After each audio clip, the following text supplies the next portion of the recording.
আল্লাহ রাব্বুল আলামিন পূর্বায়ের সময়ের কসম খেয়েছেন, রাতের অন্ধকারের সময় কসম খেয়েছেন। দুইটা সময়ের কসমকে নবীকে আল্লাহ রাব্বুল আলামিন বলেন, ও গো নবীজি, মক্কার মানুষ আপনাকে বলে আমি নাকি আপনাকে ছেড়ে দিয়েছি, আমি নাকি আপনাকে ভুলে গিয়েছি। আমি আল্লাহ রাব্বুল আলামিন সূরাতুদ দুহা নাযিল করে দিলাম, মা ওয়াদ্দাআকা রাব্বুকা ওয়া মা ক্বালা। ওগো নবীজি, আমি আপনাকে ভুলেও যাইনি, আমি আপনাকে ছেড়ে দেইনি। মা ওয়াদ্দাআকা রাব্বুকা ওয়া মা ক্বালা। তারা যা বলছে বলুক, কিন্তু আপনি আমার প্রিয় নবী, আপনি আমার প্রিয় হাবিব, আমি আপনাকে কখনোই ভুলতে পারি না। আওয়াজ দেয়া বলেন ঠিক কিনা? কাফেরদের এমন প্রশ্নের জবাবে আল্লাহ রাব্বুল আলামিন বলেন, মা ওয়াদ্দাআকা রাব্বুকা ওয়া মা ক্বালা। ওগো নবীজি, আমি আল্লাহ রাব্বুল আলামিন আপনাকে কখনোই ছেড়ে দেইনি, আমি আপনাকে কখনোই ভুলে যাইনি। আল্লাহ রাব্বুল আলামিন পরবর্তী আয়াতের ভিতরে তার প্রিয় হাবিবকে খুশি করার জন্য বলেন, ওয়ালাল আখিরাতু খায়রুল লাকা মিনাল উলা। ওগো নবীজি, দুনিয়াতে আপনাকে সামান্য কিছু দিয়েছি, পরকালে আপনার জন্য আমি অনেক বেশি রেখে দিয়েছি। বলেন না সুবহানাল্লাহ। আল্লাহর নবী সাল্লাল্লাহু আলাইহি ওয়াসাল্লামকে দুনিয়াতে সামান্য কিছু দিয়েছেন। আল্লাহ তাআলা বলেন, ওয়ালাল আখিরাতু খায়রুল লাকা মিনাল উলা। ওগো নবীজি, দুনিয়ার চাইতে পরকালীন সময়ের জন্য আপনার জন্য সব চাইতে বেশি কিছু রেখে দিয়েছি। তাহলে দুনিয়াতে আল্লাহর পয়গম্বরকে আল্লাহ, আমরা জানি অনেক কিছু দিয়েছেন, এরপরেও আল্লাহ বলছেন সামান্য কিছু দিয়েছেন, আপনার জন্য আমি পরকালে অনেক কিছু রেখে দিয়েছি, আপনি তাতেই সন্তুষ্ট হয়ে যাবেন।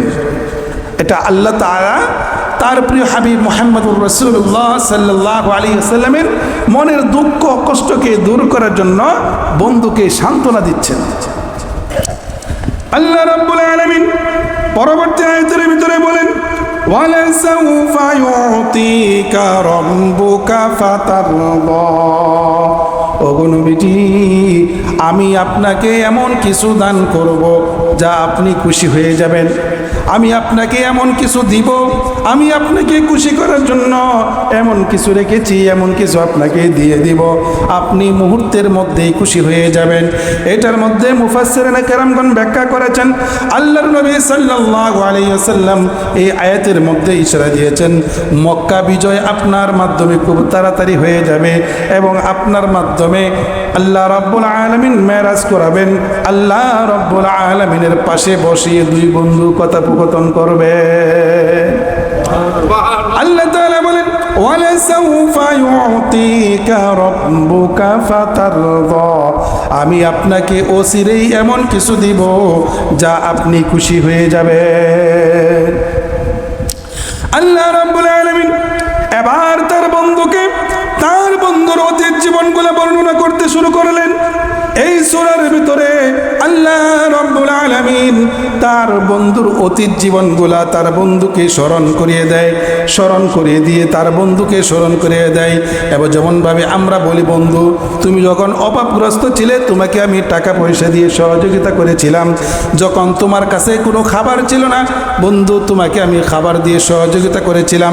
এমনভাবে আমরা আমাদের বন্ধুদের অতীত কথাগুলো স্মরণ করিয়ে দিই কি দেই না?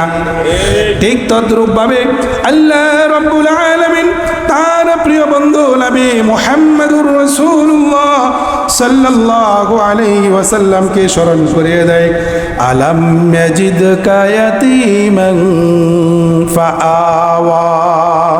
ওগো নবীজি, আমি কি আপনাকে এতিম অবস্থায় পাইনি?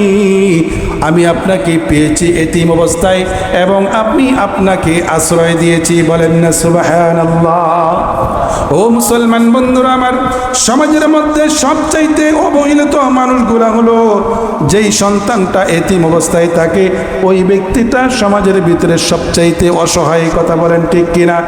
আল্লাহ রাব্বুল আলামিন তার বন্ধুকে সান্ত্বনা দেয়, আলাম ইয়াজিদকা ইয়াতীমান ফাআওয়া। ওগো আমার হাবিব, আমি আপনাকে পেয়েছিলাম এতিম অবস্থায়, অতঃপর আমি আপনাকে আশ্রয় দিয়েছিলাম।